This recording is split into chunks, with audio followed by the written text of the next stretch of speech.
Listo. Perfecto, nos acaba de salir aviso de privacidad, estupendo, vamos muy en la línea, así que genial. Oye, pues bienvenidos, muchísimas gracias por estar en este webinar de VT. Fijaos, todo esto parte, y os cuento, porque el otro día asistiendo a una reunión muy importante donde se estaba viendo cosas al respecto de un congreso y tal y cual, decía uno de los ponentes, de los que iba a ser ponentes, decía, oye, vamos a meter una ponencia de eso de la inteligencia artificial que nadie sabe muy bien qué es, pero todo el mundo habla.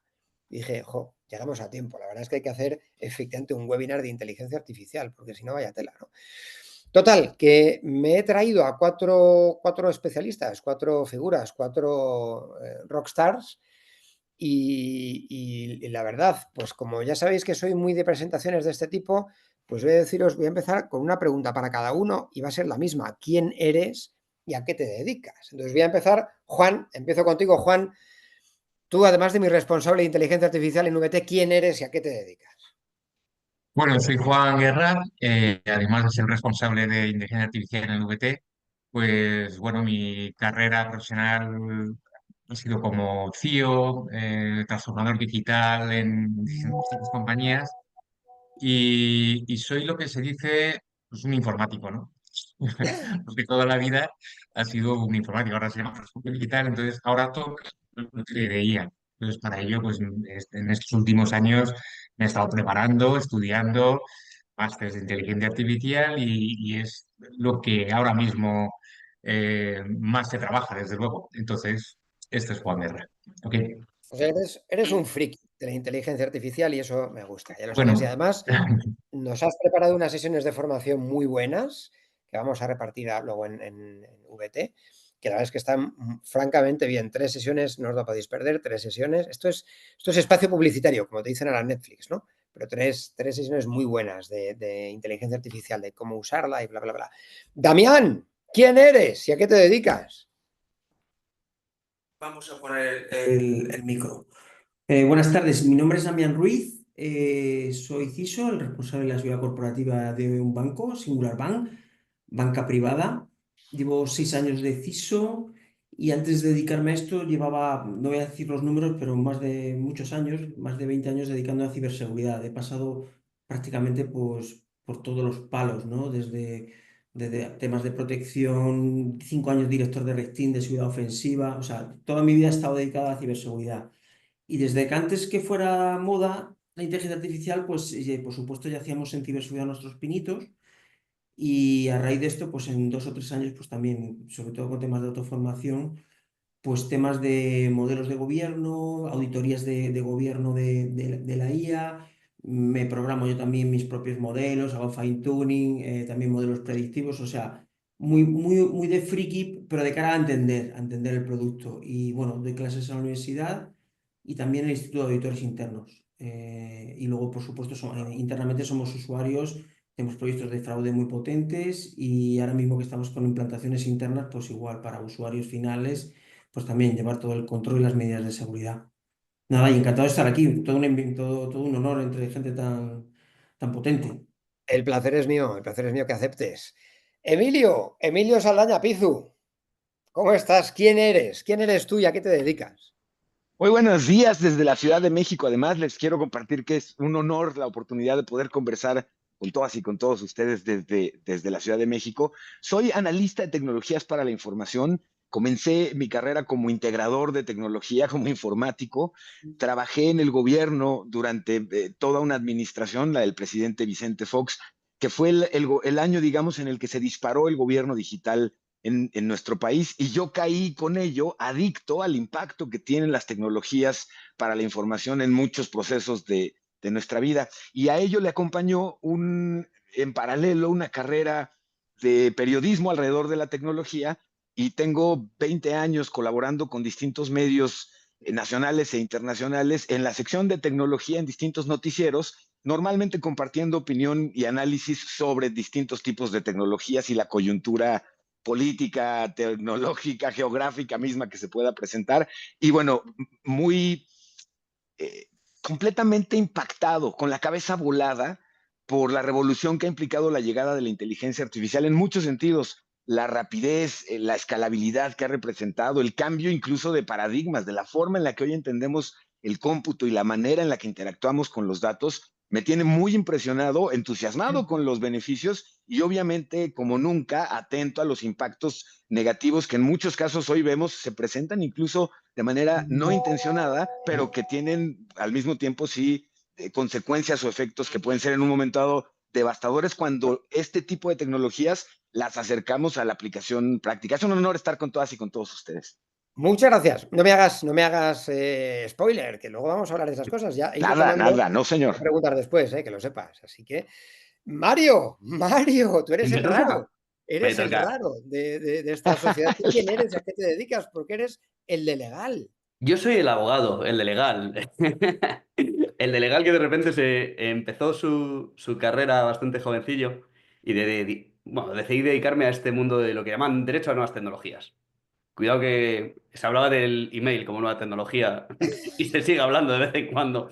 Vamos a ver El fax. qué entendemos por derecho a nuevas tecnologías, ¿no? Pero sí es verdad que engloba, ya sabéis, un poco la parte de comercio electrónico, protección de datos, firma electrónica. Justo cuando empecé, pues 2014 entró en vigor el reglamento IDAS, que algunos conoceréis, ¿vale? Que es de servicios electrónicos de confianza, identidad digital. Luego fui el responsable legal de una empresa que se dedica al desarrollo de procesos de identificación, que teníamos nuestro propio modelo de autenticación biométrica por reconocimiento facial. Y nada, y ahora mismo estoy en Abanca, dentro de riesgos, dentro del departamento de riesgos, abogado que está dentro del departamento de riesgos, ¿vale? En la parte de privacidad y control de inteligencia artificial. Y por supuesto compagino esto con el cambio de pañales con una cierta recurrencia. Es cierto, es que ahora disfrutas de eso, de esa maravilla del ser humano que es el permiso de paternidad. Enhorabuena, por cierto. Efectivamente, Así que, efectivamente. Así que nada, oye, oye, pues encantado de estar con vosotros. muchas gracias. La verdad es que muchas gracias. Es un privilegio. Oye, ya habéis visto a los que estáis aquí escuchando y a los que nos vais a escuchar después que tenemos a cuatro frikis. Es decir, cuatro auténticos descerebrados de esto que les encanta. Yo cada vez que hablo con ellos me pasa como a Pizu, es que me explota la cabeza, ¿de acuerdo? O sea, y lo vais a ver a lo largo. Yo no quiero hablar poco, la verdad es que me encanta hablar, ya me conocéis, pero quiero hablar poco. A ver, fíjate, Mario, Pizu, ahora que estoy aquí en pantalla, entre los dos, ¿qué diantres es esto de la inteligencia artificial? O sea, ¿qué es? ¿Mi Thermomix es inteligencia artificial? ¿Qué es?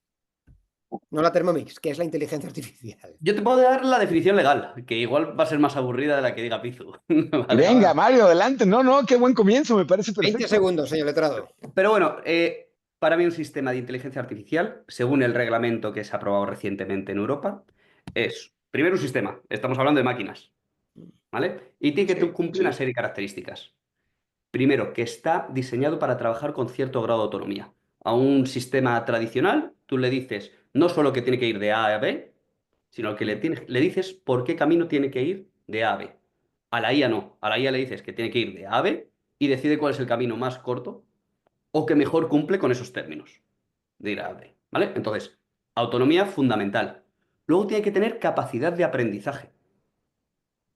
Puede estar deshabilitada o puede no estar deshabilitada y aprender con el uso, sin que se requiera de una programación, como un sistema tradicional, para llevar a cabo esa capacidad de aprendizaje, ¿no?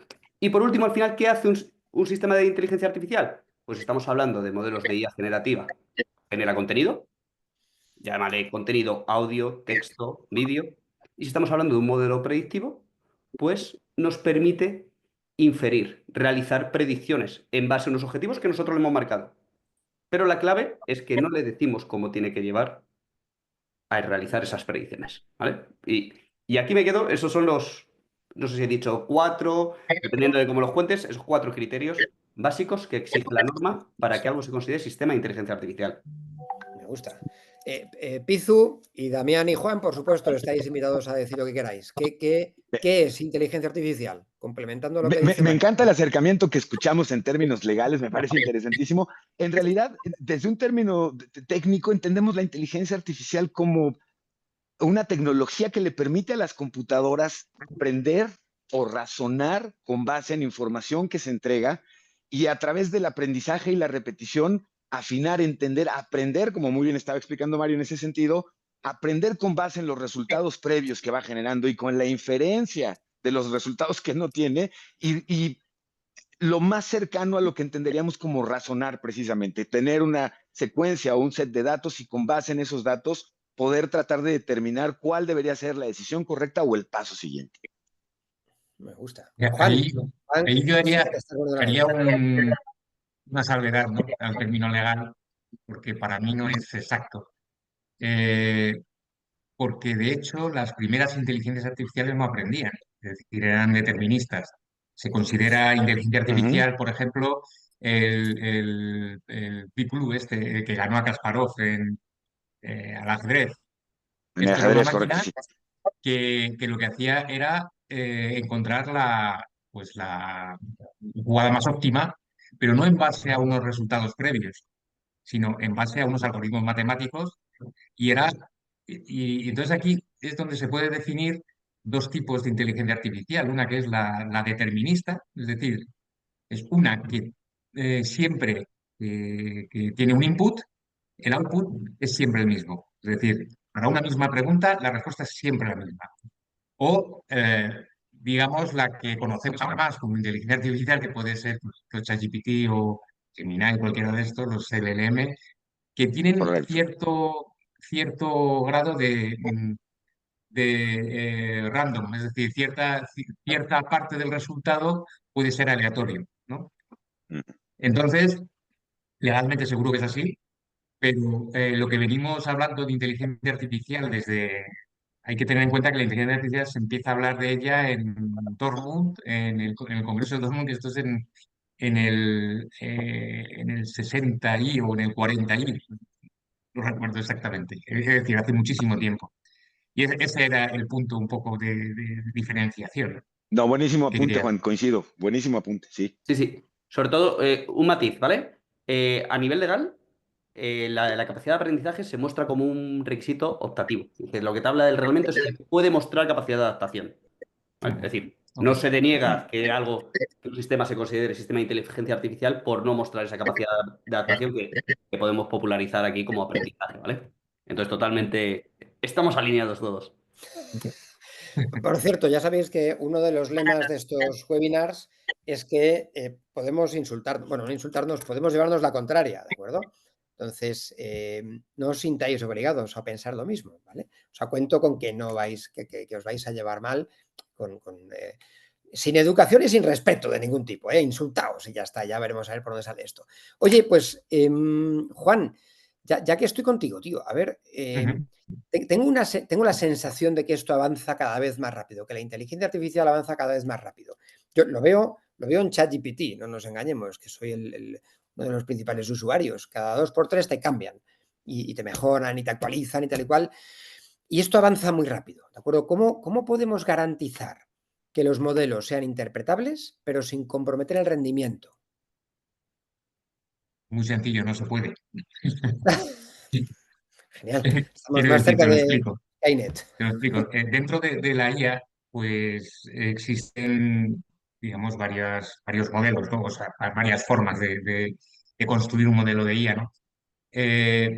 Concretamente, los que tienen que ver con redes neuronales profundas, deep learning, estos son los que plantean ese problema de interpretabilidad. Es decir, son modelos que, debido a su complejidad y a la cantidad de parámetros que manejan, de cálculos que tienen, al final eso queda reducido a digamos, una caja donde hay una entrada y luego dentro lo que tiene son muchos pesos que va variando el resultado y al final tienes un resultado, ¿no? ¿Qué ocurre? Que dirimir cómo ha llegado a ese resultado es complicado. Es decir, es cierto que se están llegando a avances en ese sentido, pero de momento es complicado. De hecho, a este tipo de IAs pues, le llaman cajas negras. Cajas negras pues, porque no se sabe lo que sucede dentro. Y incluso el de legal que me corrija, pero creo que incluso están prohibidas para según qué sector. Es decir, por ejemplo, para conceder o denegar créditos, está prohibido usar este tipo de IAs porque tú no le puedes explicar al cliente por qué le has concedido o denegado.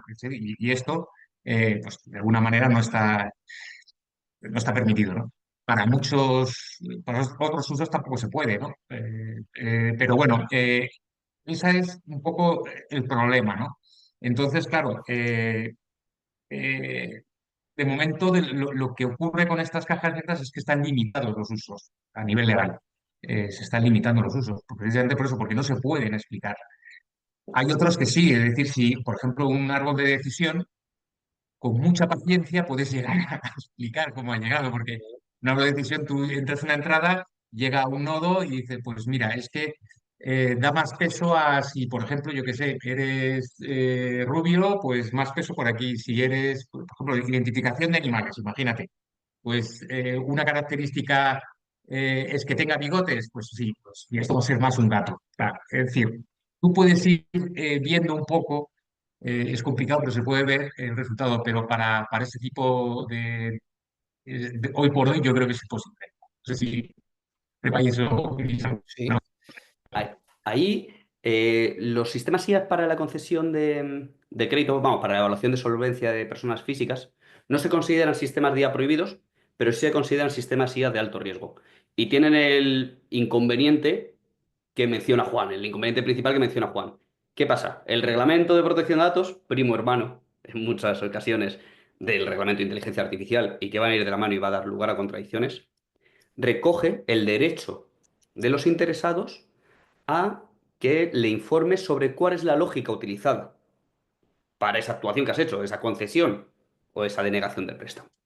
El problema que nos enfrentamos muchas veces en la parte legal es que no sabemos, no se puede afirmar de manera rotunda cuál es el peso de cada una de las variables en la decisión final de concesión o denegación del préstamo. Y por eso el reglamento, vuelvo a hablar del reglamento de protección de datos, recoge también otro derecho adicional, es decir, no solo solicito información, sino la capacidad de impugnar esa decisión y solicitar la revisión por una persona Humano. humana, ¿no? Entonces, claro, aquí, ¿qué es lo que vamos a ver y vamos a estar dando vueltas a nivel de Agencia Española de Protección de Datos u homónimos y a nivel de tribunales?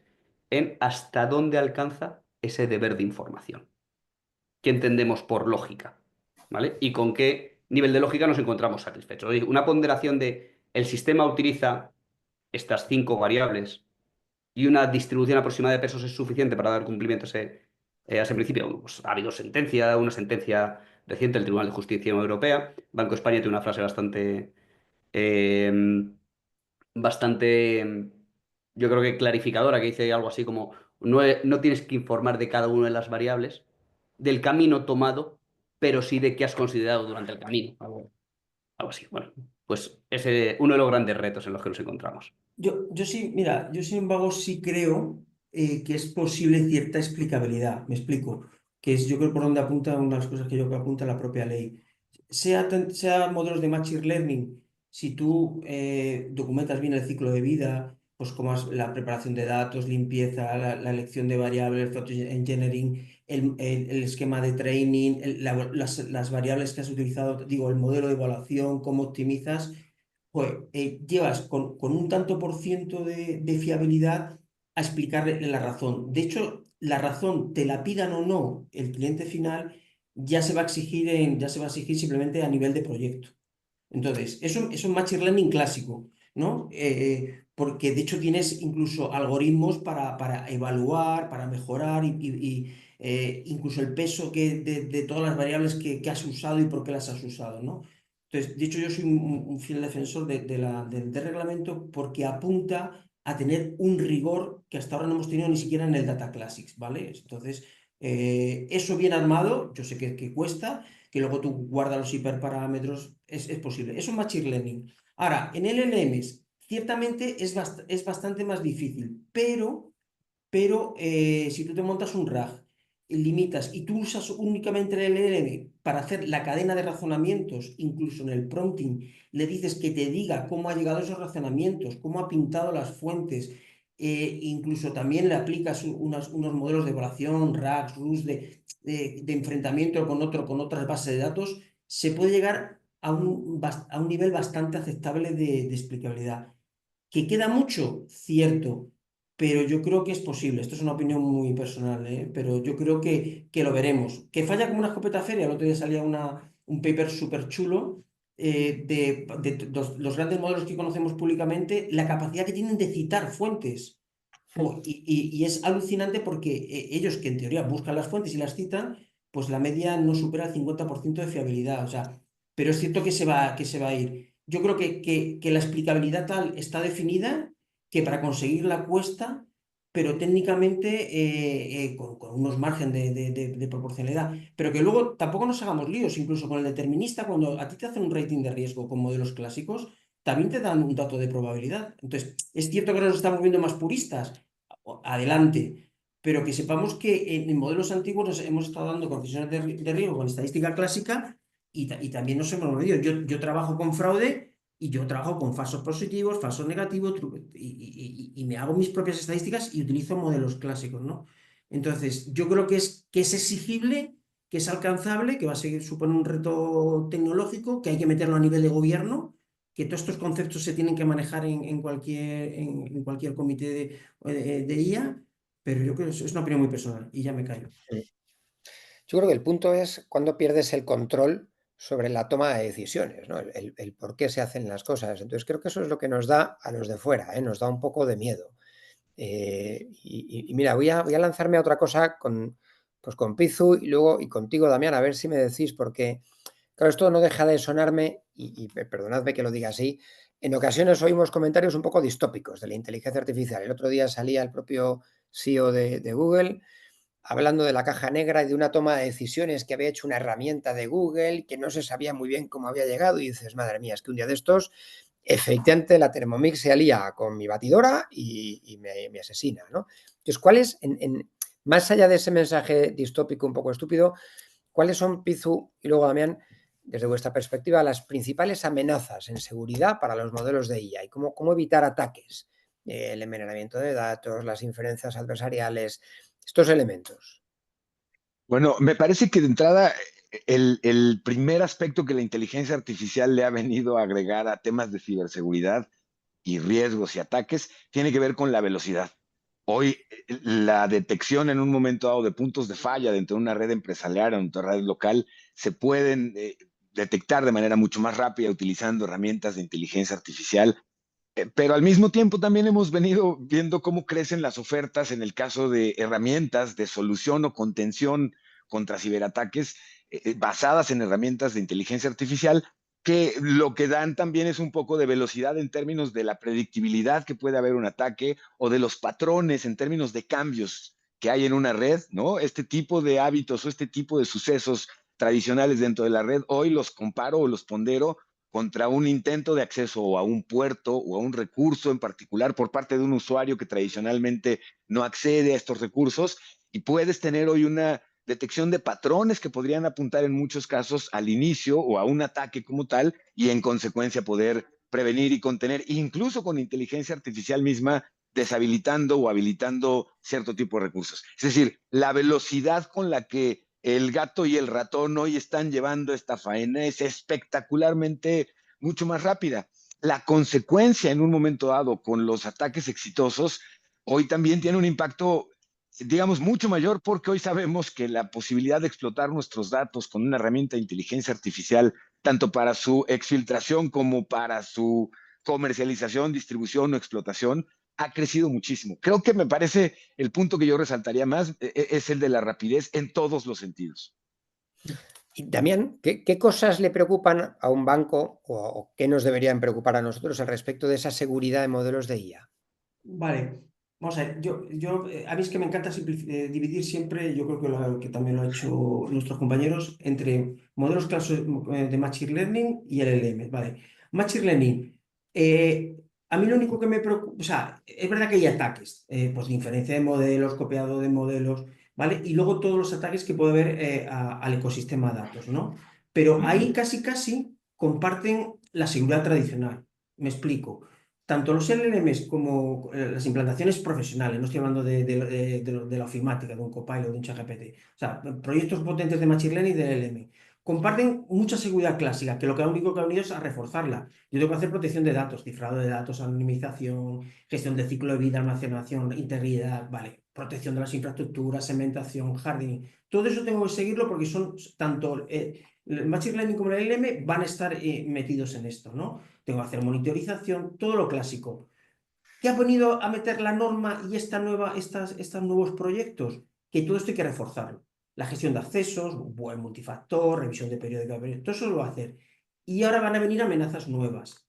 En Machine Learning son poquitas, hombre, envenenamiento de datos, tal, pero bueno, tienes que tener primero un intruder, las inferencias del modelo, la protección del API, eso a nivel de Machine Learning. Y luego los LLM sí que son un poquito más delicados.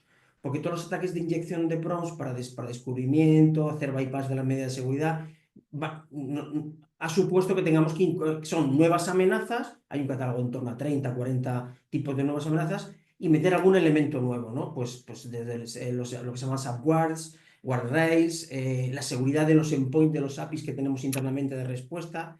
Entonces, reto, sinceramente, reforzar lo que ya se tiene, el ciclo de vida de puestas en producción, de deployment, todo eso, hay que reforzarlo, y protección del dato es una oportunidad, porque y eso es una opinión muy personal, todavía no se ha madurado el gobierno del dato y ya estamos en la siguiente foto. Entonces, esto es alucinante porque esto tiene una dependencia del dato. Pues bueno, a mí me está viendo de maravilla para reforzar el antiguo y meter esas dos nuevas variables, ¿no? Pero que no son complejas, pero que hay que tener en cuenta, ¿vale? No sé si me he explicado o queréis hacerme. Sí, francamente interesante. Mario, yo voy repartiendo preguntas, pero no os sintáis obligados cuando os diga, o sea, podéis contestar el que le da la gana, ¿eh? Yo, porque tengo aquí mi listado de cositas y se me van ocurriendo más. Entonces, Venga. ¿Se puede no contestar o...? bueno, no, iba a hacerte otra pregunta, pero si tú quieres contestar aquí, adelante. No, cuenta. Haz la pregunta, dispara. Tú, no hables mientras te interrumpo, ¿eh? A ver qué. Oye, y fíjate, claro, o me parece que estamos pensando en utilizar la IA, la inteligencia artificial, tanto para defendernos de esos ataques como incluso para atacar. ¿Qué avances tenemos ahora mismo en materia de ciberseguridad reactiva? Con inteligencia artificial han mostrado una mayor efectividad. ¿Y qué riesgos hemos subestimado porque no nos parecen tan relevantes y nos hemos comido? Yo creo que a nivel de subestimación de riesgos, esto es una pregunta súper abierta en la que creo que cada uno tenemos nuestra respuesta y puede que todas sean igual acertadas, ¿no? Pero sí a nivel público, creo que no hemos visto venir hasta que ya está encima toda la ola de fake news, deepfake y deepfakes, ¿no? Y que además ahora no sabemos muy bien cómo reaccionar de una manera más eficiente. No sabemos si, oye, los sistemas de denuncia de contenido para los editores de texto, claro, son suficientes, pero al final entonces le das poder al editor, llámale a Twitter, ¿no? Para decidir qué contenido se publica o qué contenido no se publica, y eso engancha con la libertad de expresión. Por otra parte, otra reacción, como es la creación de autoridades independientes o de autoridades pseudojudiciales, pues claro, podemos pasarnos de frenada y todos sabemos que muchas veces el bulo depende de en qué lado esté del espectro político, ¿no? Sobre todo hablando por política, ¿no? Las fake news son las de otros. Entonces, todo lo que suena a intervención del sector público, cuidado que nos podemos ir a un modelo que atente contra el derecho a la información, ¿no? Entonces creo que todavía estamos ahí un poco viendo cuál es la mejor manera de combatir estas dos amenazas, que son amenazas que ya han influido en resultados de elecciones o influyen a nivel privado, a nivel personal, bueno, con la parte de deepfakes, de sobre todo personas famosas, desnudas o protagonizando escenas pornográficas totalmente falsas, o si ya nos vamos niños en instituto, es un problema que tenemos ahora realmente, es realmente el día a día, ¿no? Y también algo que nos hemos comido ha sido, oye, que hemos visto que los grandes modelos de IA, realmente se han entrenado con información que había pública en Internet. Y ahora estamos diciendo, no, esa información está sujeta a derechos de propiedad intelectual, ya, pero si ya están entrenados. Entonces, Claro. ¿cuál es la reacción, ¿no? Entonces, yo creo que esos son dos de los riesgos principales que hemos subestimado. Luego también me da bastante a mí miedo la parte de la suplantación de identidad, ¿no? Enlazando con la parte de deepfake, sabemos que cada vez los procesos de identificación, claro, yo vengo del mundo de videoidentificación, para apertura de cuentas online, se basaban en biometría. Yo recuerdo cuando estábamos 2020, 2021, empezamos a ver los primeros ataques y eran muy burdos. Ahora eso ya llega a un nivel de sofisticación que asusta, ¿no? Entonces, bueno, serían más o menos los tres Ujú. riesgos que nos hemos comido. No sé qué os parece. Pizu, Ujú. adelante. Los comparto. Esto, particularmente eh, hay un tema muy particular con la inteligencia artificial y es que con base en información que ha recolectado, la capacidad de modificar lo que entendemos como realidad a nivel contexto, lo estoy viendo en mi pantalla, lo veo y es igualito, lo escucho y lo reconozco, nos han modificado la velocidad con la que somos capaces de reinterpretar o interpretar el contenido y validarlo, ¿no? Pasamos de una manera muy pavorosa, me parece, a que la frase de quien tiene la información tiene el poder, se convirtiera en una frase que hoy se oye añeja, se oye vieja y se oye desgastada, porque hoy nos queda claro que todo el mundo tenemos el acceso a la información y ya vimos que curiosamente, y derivado o acelerado con la inteligencia artificial, sofisticado, como bien decía Mario, con la inteligencia artificial, pues incluso hoy tener la información me quita poder en la medida en la que no tenga la certeza de que la fuente de dicha información y la información en sí sean veraces. Esa capacidad de envejecer esta frase le da pie a una nueva que el copy es todavía menos sexy, ¿no? Pero tiene que ver con quien tiene acceso a múltiples fuentes de información veraces y con base en ello se puede generar una opinión informada y compartirla, entonces tiene el poder. Esa actualización que hoy le tenemos que dar a esta frase o a esta interpretación me parece importantísima en el marco de esto que estamos platicando. Que, la capacidad de que hoy te hable tu hija y te pida dinero para un rescate porque tiene un problema en la calle y tu hija está en el cuarto de junto sin haberse separado de ti, es altísima. Lo mismo que en términos financieros o en términos gubernamentales es preocupantísimo, ¿no?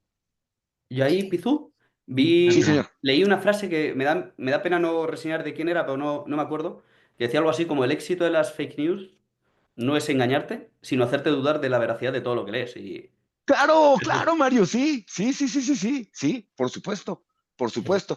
Minan finalmente la confianza pública, minan la opinión la forma, y en este sentido se ha vuelto por eso relevante en términos electorales, porque al final del día lo que están minando, bien lo acabas de decir, la capacidad que voy a tener de discernir con base en lo que consideraba real o veraz, y eso es espantoso.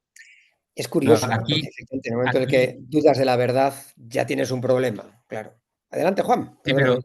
pero nada, no, es que aquí yo creo que yo soy optimista por naturaleza, ¿no?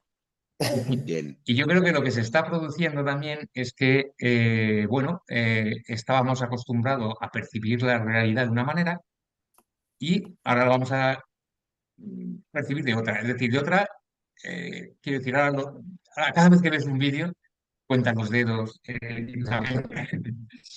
Sí, claro, sí, sí, sí. Entonces, para saber si algo es real o no real, a priori no es real. Es decir, el otro día me reía mucho porque algún español ha enseñado un dedo de goma que tú te lo pones aquí, o sea, tú mandas un molde de tu dedo, te hacen uno igual de goma, ¿vale? Te lo pones y tú ya puedes grabar Ok. cualquier vídeo que puedes decir que eso ha sido generado por IA. ¿Por qué? Porque sales con 6 dedos. ¡Oh! Quiero decir, Ok. era un poco de broma, ¿no? Pero ahí es a donde voy. Es decir, ya a mí me pasa y nos pasará a todos, empiezas a tener el ojo hecho a ver más o menos esto sí, esto no Sí. sí, tal. Y con el tiempo, pues nos iremos sacando esta realidad bueno, yo creo que es una fase más, ¿no? Que tenemos que pasar. Es decir, no soy catastrofista en este sentido. Y bueno, y lo de la palabra de seguridad, muy importante, no sé si lo habéis mencionado, para este tipo de tonterías. Es decir, lo de tener una palabra de seguridad en familia, en el trabajo, y a la hora de preguntarle a alguien, oye, pero alguien que tienes ¿Cuál fue delante el con un primer libro vídeo que me que regalaste? decías que es tu hija, pues, oye, ¿cuál es la palabra de seguridad? O sea, no sé, no es ninguna tontería. Miran todos los gente de ciberseguridad. Sí, bueno, eso es un clásico. En México, yo me acuerdo, pues no sé si tú lo tendrás, Pizu, o no, pero nosotros en mi familia tenemos una palabra de seguridad. Y bueno, Claro. y es un clásico. La verdad es que en sociedades o aquí en esta Europa más segura, pues esto no nos parecía importante. ¿Qué pasa? Que ahora efectivamente con estos riesgos de la inteligencia artificial podemos empezar a dudar de todo y ya llega un punto en el que tenemos que aplicar esa palabra de seguridad. Pero bueno, oye, yo perdóname, Pizu, Mario, ya que os tengo aquí, pero desde luego el que quiera intervenir, ¿eh? Eh, a ver, siempre se plantea el clásico dilema del tranvía sin frenos, ¿de acuerdo? Que va y tienes que tomar una decisión, atropellas a una madre joven o a 4 abuelillas, ¿no? Y tienes que tomar una decisión. Bien, yo ahora os pregunto, si una inteligencia artificial toma una decisión errónea con un impacto legal o financiero o vital incluso, ¿quién debe asumir la responsabilidad? Chun, chun. Pues vamos a Roma, ¿no? Y el que causa un daño está obligado a repararlo.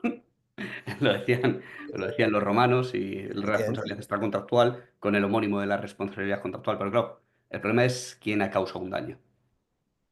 Entonces, Bueno, me encanta. Perdón, Mario, perdón, continúa, Mario, perdón, no, no, perdón, dale, perdón. dale, dale. Desarrolla. Es que acabo de escuchar otra versión que en México hay una tienda comercial, un mall muy grande que se llama Palacio de Hierro. Y tuvieron una campaña que se llamaba Totalmente Palacio, cuando querías hacer Soy Totalmente Palacio, porque comprabas ahí tu estilo de vida y tal. Pero lo quiero comentar porque esto que estás comentando tú ahorita, eh, hasta se me fue la idea por interrumpirte, caray. ¿De qué estábamos hablando? ¡Qué bárbaro! De De la la responsabilidad contractual y responsabilidad. extracontractual. ¿De quién causa el ¿Quién daño? paga los patos? Si una inteligencia Ya, artificial se equivoca, ¿quién ya. paga? Estaba escuchando una línea narrativa que dice, ok, tenemos lo que tú acabas de explicar, pero hoy vivimos una sociedad que va hacia, también está la posibilidad de qué versión pagaste. Si en ese automóvil en el que vas y la disyuntiva va a ser atropellar y matar a alguien o que tú salves la vida, probablemente tú pagaste la versión de tu automóvil premium que va a orientar el algoritmo a preservar tu vida por encima de todas las demás. A lo mejor no lo pagaste y el algoritmo sea un algoritmo mucho más plano en el que tome la decisión de quién tuvo la responsabilidad. Pero sigue, por favor, es que es un He dilema comprado la espectacular versión ese. barata del Tesla, ¿no? Sí, Por claro, ejemplo, dicen que La que era te estrella. uno de los grandes dilemas, ¿no? Ejemplo que ponía Pizu, porque y yo no soy para nada ni experto ni lo conozco en demasiada profundidad, pero decían, oye, en la conducción autónoma estadísticamente sería más seguro que los coches priorizaran la vida del resto de vehículos que está en circulación claro. o Uh -huh, uh -huh. peatones en lugar de la vida de sus ocupantes, ¿no? Eso a nivel global crearía una Sí, conducción mucho más segura. El problema es qué empresa quiere vender, es decir, nos impone por ley o qué empresa quiere vender, que hoy para nosotros lo importante son los de alrededor. Pero bueno, volviendo a claro, esto, claro. desde la perspectiva de grandes bienes, ¿no? Cuando un sistema guía se integra en un producto, ese producto causa un daño. Lo que tenemos que ver es si el producto es defectuoso, ¿no?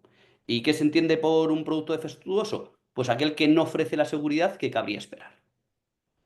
En tal caso, si podemos acreditar que el producto es defectuoso y que ese defecto ha causado un daño, quien responde, y somos nosotros consumidores, ¿vale? Estoy metiendo bastantes variables en juego, quien responde es el productor de ese bien.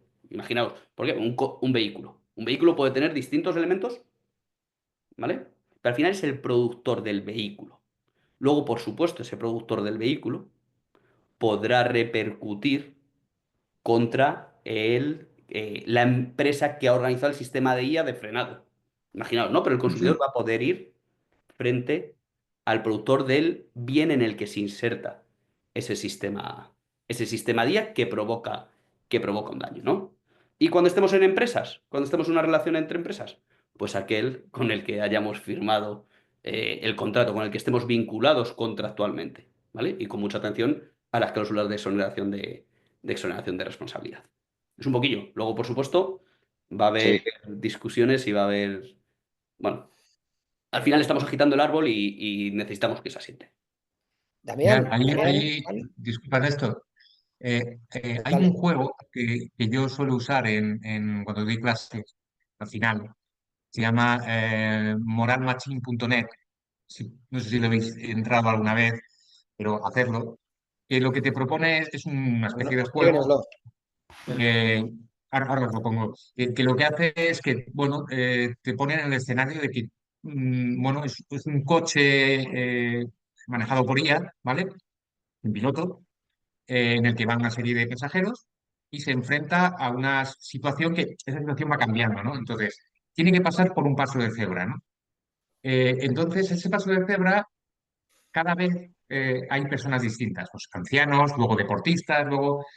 Y entonces siempre tiene que tomar una decisión. Si se estrella matando a los que están dentro o atropella a los que están en el paso de cebra, ¿vale? Entonces, las distintas situaciones, pues la respuesta puede ser distinta, ¿no? ¿Por qué? Porque puede haber niños, porque el semáforo estaba en verde, porque no sé qué, bueno.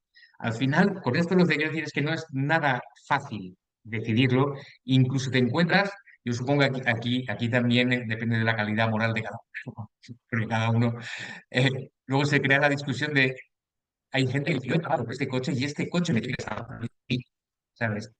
Hay gente que piensa así, al margen de que a lo mejor es capaz de matar a 5 personas, pero se salva él solo. Quiere decir, se crea un debate donde la gente se pone en manifiesto lo difícil es tomar estas decisiones. Entonces, os lo escribo por el chat para que lo veáis, y le echéis un vistazo.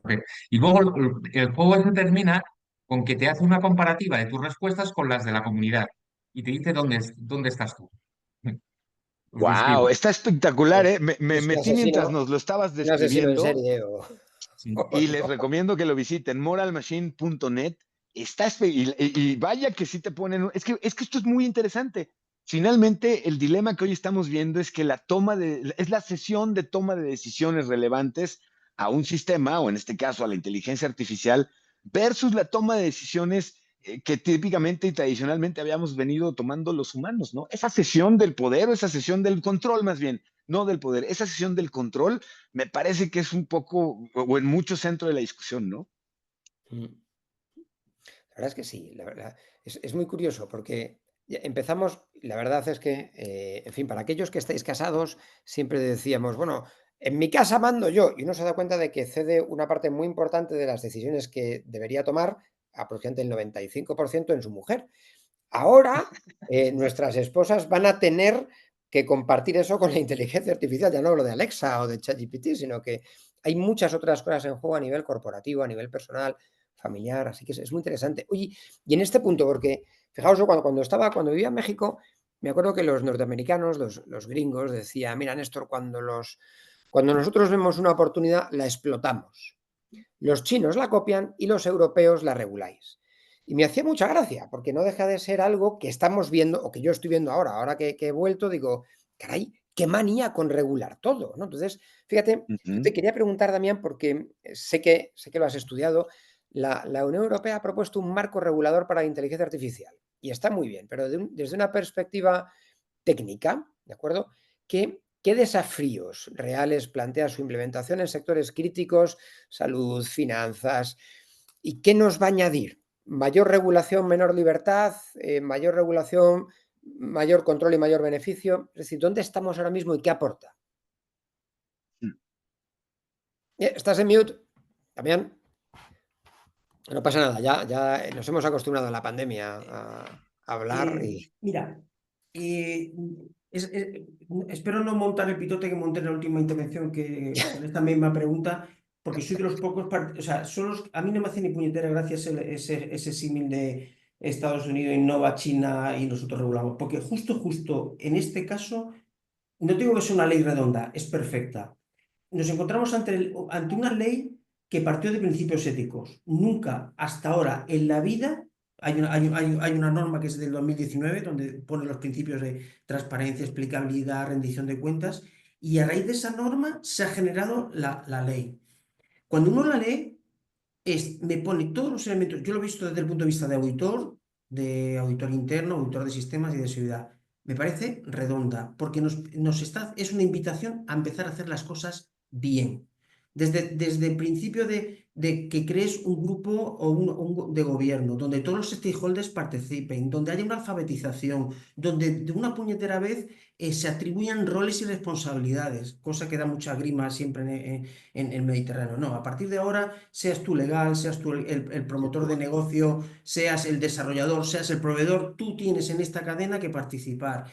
Que introduzca controles en los casos de usos. Oye, ¿qué finalidad vas a tener? ¿Quiénes son los stakeholders? ¿Cuál es el esquema de costes? ¿Qué retornos? ¿Business case? ¿Qué métrica vas a hacer? Claro, todo esto nos pone muy nerviosos porque no nos gusta estar controlados, pero esto es un beneficio para la empresa. El otro día los datos de confiabilidad de la IA han bajado un montón, se están abandonando proyectos. Hay unas estadísticas impresionantes. Si quieres confianza, haz las cosas bien. Y yo creo que la regulación lo consigue, ¿no? ¿Qué mete más? Controles en los datos, controles en el desarrollo, verificaciones, esa explicabilidad que es deseable, cómo lo vas a poner en producción, un mini análisis de riesgos, tal. O sea, si te lo tomas como que te constriñe, pues claro, que yo creo que no constriñe. O sea, oye, que haya sistemas prohibidos es lógico. Yo no quiero aplicación subliminal. Entonces, muy positivo. Si lo lees a vuela pluma y en pensamiento de gobierno, que se nos llena la boca del gobierno a las empresas, maravilloso.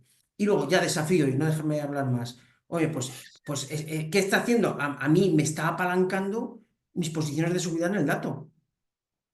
A mí me está haciendo reforzar mi posición, me está haciendo elevar esa cultura de responsabilidad y gobierno dentro de las empresas. Yo solo veo oportunidades. El que haya visto, muchos de los que ven problemas, es que yo no creo que no se la han leído, ¿vale? Y ya está. Gestión de inventarios y repositorios. Oye, coño, ten guardadito cada modelito, de que las features en los sectores, la evaluación, cómo lo monitorizas. Y luego que lo que estoy contando son 7 páginas, 8 páginas. Ya hay grandes bancos, ya lo están haciendo y están sacando sus productos, modelos predictivos, sus LLMs de chatbot, pero con un esquema ordenado. Porque lo que sí creo que comparto todos es que tiene alto índice de error, mucho índice de error, y eso hay que controlarlo y ser responsable. Y esto lo que quiere es minimizar el riesgo de esos errores que sean reputacionales, de salud en personas, o sea, que cuando hablamos de esto hay mucha ideología en torno a esto. Pensar en restricciones es pensar de un color y esto no es la lucha del neoliberalismo con otras posiciones, ¿no? Bueno, ya os he dado la chapa hasta la política. Yo Pero estamos entre amigos. aquí, Damián, tienes un compañero de batalla, ¿eh? Pues nada, Ya pues está, Twin. ya está. Luego os dais un Coincido abrazo al final del totalmente. webinar. Es una ley necesaria, es una ley sensata. Solo digamos que al final lo que hace es, de una perspectiva de riesgo, separa sistemas en sistemas IAS prohibidos, sistemas IAS de alto riesgo, que son los que realmente se aplica, pues un proceso de gobernanza que lo ha aplicado perfectamente Damián, ¿no? Y el resto de sistemas IA mm, están poco sujetos a obligaciones, más allá de una transparencia en decir a una persona si está interactuando con un sistema de IA o no está interactuando con un sistema de IA, si un contenido ha sido generado por un sistema de IA o no ha sido generado un sistema de IA. Es decir, al final, y para los sistemas IA de alto riesgo sigue un proceso de certificación, que yo a veces lo decía a los chicos cuando doy clase, ostras, que el termo que tenemos está certificado, lleva detrás muchas veces un proceso de certificación. El termo tiene que llevar un proceso de certificación y un sistema que puede determinar el acceso o no acceso de un grupo determinado a un recursos financieros no tiene que estar certificado. No tiene ningún sentido desde el punto de vista de derechos y libertades fundamentales. Así que, Buen punto, buen punto. Mira, no lo había pensado. Oye, nos quedan 10 minutos. Ya sabéis que soy muy exquisito con vuestros tiempos. Voy a lanzar unas preguntas y sin perjuicio de a quien le diga te toca, pues contestáis. A todo el mundo, yo creo que es un clásico, salen en las noticias cada 2 por 3. La inteligencia artificial va a terminar con N.000 trabajos o N millones, o va a terminar con tu trabajo, o con el de tu vecino, con el de tu suegra. Y dices, bueno, pues mi suegra, pues adelante. Pero oye, ¿cuáles son los sectores? Pizu, voy a preguntar, ya que estás ahí sonriendo, ¿cuáles son los sectores donde la inteligencia artificial está reemplazando más rápido la inteligencia artificial y qué podemos hacer los humanos para buscar un sitio?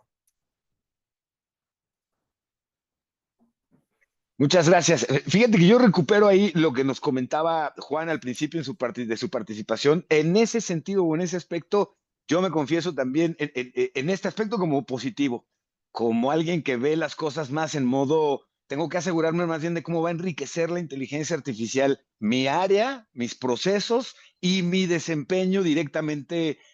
Yo ahí veo más impactos, Wes, directo en ese sentido que en el reemplazo de los puestos. Hoy estamos viendo que hay puestos laborales que han reemplazado porque aparentaban ser sencillos. Están, por ejemplo, los puestos de los chatbots basados en soporte técnico, en soporte al cliente, en el que han empezado a utilizar no solamente las bases de datos de soporte, sino incluso la experiencia de sus mejores empleados en soporte al cliente para entrenar sus plataformas de inteligencia artificial. Pero lo que estamos viendo es que al final del día no están logrando los resultados que querrían. Entonces, más que creer en el desplazamiento laboral, creería en el enriquecimiento de habilidades personales, de procesos y de áreas dentro de las organizaciones. Perdonadme, yo estoy 100% de acuerdo. Yo doy clases en la universidad. Es verdad que va a haber una revolución tanto en la enseñanza universitaria como en la primera. O sea, hay que cambiar. Yo lo que digo a todos es que va a ser un nivel de exigencia superior. Vamos a tener que ser mejor abogados, mejor analistas, porque una capa base de análisis, de selección, de trabajo te lo va a dar hecho. Entonces, tú te tendrás que posicionar en otro nivel, ser un usuario muy avanzado en todas estas herramientas, pero para nada. ¿Qué está ocurriendo con el tema de los chatbots, por ejemplo, de servicio? Lo que pasa es que no era normal tener toda esa tropa de call center, ahora voy a tener menos, pero voy a tener especialistas de nivel 2 muy especializados, donde no llega el chatbot, Sí, que tienen sí, que tener una alta preparación técnica, una alta preparación jurídica. sí, Yo lo que veo es que sí. todos vamos a tener que ser mejores médicos, mejores psicólogos, porque todos vamos a tener un mogollón de información y análisis premontados, bien montados, con sus... no sé, me estoy explicando. O sea, yo creo que es un empuje, eso sí, volvemos a la aceleración de Pizu. O sea, ponte las pilas.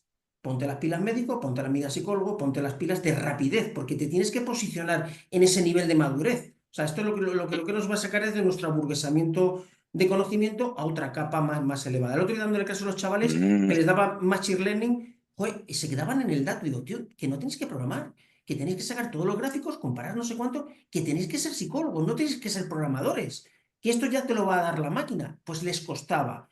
El gran reto va a ser es el cambio de conocimiento, que va a estar más orientado a procesos, a saber procesos, a conocer correcto. el lenguaje y a ese lenguaje darle formas. Tenemos que estar, bueno, ya me callo.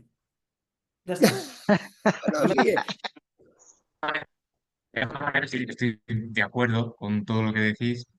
Y más que lo que dice Fernando, eh, eh, es usar la IA en como una parte más de ti. Es decir, bueno, hasta ahora no teníamos esto, este no sé, el smartphone, y no lo teníamos, y bueno, ya hace un montón de cosas con nosotros y forma parte de nosotros, y pues con la IA va a pasar un poco igual. Yo tengo varias cuentas de ChatGPT y tal, y especializadas entre otras, mira, tengo una que es el convenio de separación de niños. Yendo al absurdo, ¿no? Tengo varias en las que con un RAR alimentas con tu propia documentación y te evita bueno, pues andar buscando entre documentos y tal. Eso, llevado a algo profesional, pues lo que te hace es ser más eficiente, tener más tiempo y tal, y evitarte. Entonces, ahora bien, luego hay una serie de trabajos concretos, muy concretos, y yo creo que sí se van a ver afectados, ¿no? Que tiene que ver, por ejemplo, pues con las traducciones, por ejemplo, de idiomas. Es decir, hay una parte que sí que es cierto, yo qué sé, para traducir un libro, una novela, es necesario conocer la idiosincrasia del país y tal, no sé qué, pero la gran parte del trabajo va a estar hecha por IA, seguramente. Y esos matices será una persona quien los introduzca y tal. Pero habrá otros trabajos que directamente desaparezcan. No me atrevo a decir cuáles, pero van a desaparecer. Pero eso es inevitable, ha pasado con todas las tecnologías emergentes y la pregunta va a ser muy debate. Sí, Qué interesante. A ver, a ojos o a oídos de nuestros políticos, muy probablemente una de las profesiones que antes eliminemos sea la de los jueces, porque total, ya tenemos Twitter. Entonces ya va a ser bien sencillo. Así que, Algo, algo importante en lo que reflexiona Juan, y coincido completamente, y es que esto lo perdemos de vista, constantemente perdemos esto de vista, pero existía, no recuerdo el nombre del trabajo, ¿cómo se llamaba el trabajo? Del afanador o el que limpiaba las cacas de los caballos que jalaban las carretas en los caminos que entonces no tenían motores. Ese puesto de trabajo se perdió, no podríamos mantenerlo hoy porque ya no tiene una razón de existir, y coincido con Juan, perdón por lo coloquial y básico de mi ejemplo, pero justo lo que dice Juan en este sentido coincido mucho. Por supuesto que habrá puestos laborales que se van a perder porque ante la integración de herramientas tecnológicas no habría mucho sentido el que se siguiera considerando un trabajo ese proceso quizás siempre repetitivo, sumante, etcétera, ¿no? Coincido mucho. pero es el miedo al cambio, es como esa manifestación, yo vi por allí, Claro. no recuerdo quién lo lanzasteis de vosotros, pero hubo en su día una manifestación de profesores de matemáticas en contra de las calculadoras. Dices, bueno, ahora lo vemos y es un poco raro, pero es como si nuestro responsable de rayos X se manifiesta en contra del uso de las resonancias magnéticas. Y dices, oye, o sea, déjame en paz, ¿no? O sea, adáptate tú, déjame a mí, ¿no? Entonces, me parece bien. Ahora os voy a pedir en los siguientes 2 minutos, ¿de acuerdo? Que saquéis la bola de cristal y que os atreváis a decirme cuál creéis que va a ser la siguiente gran disrupción en la inteligencia artificial en los próximos años. 2, 3, 5 años. Venga, va. Carnita. Juan, empiezas tú. Juan, Damián, Mario, Epizu. Sí. Bueno, ¡Wow! es que claro, los próximos Pregunta 5 trampa, años ya vete lo tú a sé. saber. Pero lo que sí te puedo decir es que, bueno, ahora lo que se está viendo es que los modelos LLM pues están alcanzando un nivel eh, digamos, se está convirtiendo en lo que llaman agente. Es decir, en el momento en que un modelo LLM de este tipo tenga, por ejemplo, mi certificado digital, mi tarjeta de crédito y tal, y le pueda decir, oye, hazme la compra, eh, esto está, vamos, esto le doy un año para esto. Pues no solo me va a proponer la lista de la compra, sino que se va a conectar al e-commerce de turno, me va a hacer la compra, la va a pagar y me la van a enviar a casa. Bueno, es un poco esa la historia. Ya te lo hace Alexa, ¿eh? Con Alexa ya lo Bueno, puedes hacer. sí, pero bueno, no sé si a Alexa le das la tarjeta de crédito, pero que ese es el problema. De hecho, porque el problema que tienen ahora la gente digital es que se lleva toda la vida preparando los planes para SEO y para ese tipo de cosas, y ahora quien tiene que encontrar no es Google, sino los modelos de inteligencia artificial. Entonces, hay un cambio de paradigma total en lo que es la construcción de las webs. Es decir, yo creo que van por ahí los tiros, los próximos. Entonces, como he sido el primero, he dicho el más fácil. Ahora os toca a vosotros decir un poco. Damián, Sí. Damián, te toca. Vale, a mí es que siempre me gusta ser disruptivo también hasta para respuestas y llevar la contraria. Mira, llevo 2 años leyendo papers, más o menos, ¿no? Y es curioso, ¿eh? Porque estamos haciendo cositas de papers del 23 del 24, que eso también hay que hacérselo ver, ¿no? O sea, que, joder, nunca en la vida se ha implementado algo así tan rápido. Entonces, yo creo que no va a haber grandes disrupciones. Toma ya la pregunta, en 5 años. No va a haber grandes disrupciones. La idea es la Ok. siguiente. Las tecnologías y casos de uso ya están sobre la mesa. Los LLMs, los RAGs, los agentic, multi-agentic, multimodales. Y lo que sí que está viendo es que ya toca resolver cuestiones de precisión, de rendimiento, de consumo, de costes, de esquemas de razonamiento. Va a haber toda una línea ahí muy potente, que lo que va a conseguir es ya rápidamente muchas mejoras y un uso más intensivo y extensivo. La disrupción va a ser esa, la democratización. O sea, que yo creo Ok, que ya más o menos ok. las cartas están sobre la mesa, va a mejorar y la disrupción va a ser el cambio, insisto, yo estoy muy bien en temas de universidad, el cambio de paradigma tanto educativo como productivo dentro de las empresas. A medida que eso vaya Ok. mejore, va a hacer temblar la parte empresarial y la parte educativa. Entonces, ahora, ¿cómo va a ser? Eso sería para otra sesión, porque esa bola ya va jodida.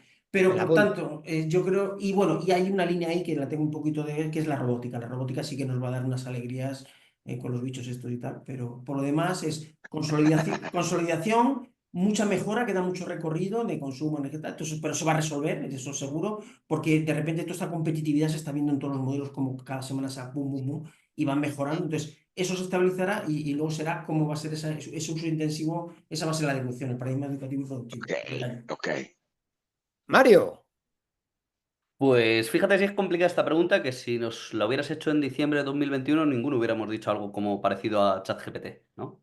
Esto fue No, claro. que yo me acuerdo, yo la primera noticia que tuve fue camino a la cena de Navidad de diciembre de 2022. Voy a decir, ostras, esto que ha salido, pero bueno, que le estoy preguntando una chorrada, es que mola, ¿no? Entonces, complicado ver en 5 años. Pues voy un poco más en la línea de Damián de consolidación y sobre todo yo creo que la integración de los sistemas IA como un sistema dentro de los sistemas tradicionales. Es decir, ahora tenemos como Ah, nuestras aplicaciones de IA que están ahí en un ladito y sabemos que vamos a hablar con las aplicaciones de IA, ¿no? Yo creo que durante estos años se van a integrar las aplicaciones de IA en las aplicaciones que utilizamos normalmente. Lo que pasa es que vamos a estar hablando con sistemas de inteligencia artificial de forma natural, de forma frecuente y sin hacer esa separación que ahora hacemos de voy a hablar con GPT, ¿no? Y esto puede mm, tener, ostras, puede tener implicaciones a nivel de, por ejemplo, usabilidad bestiales.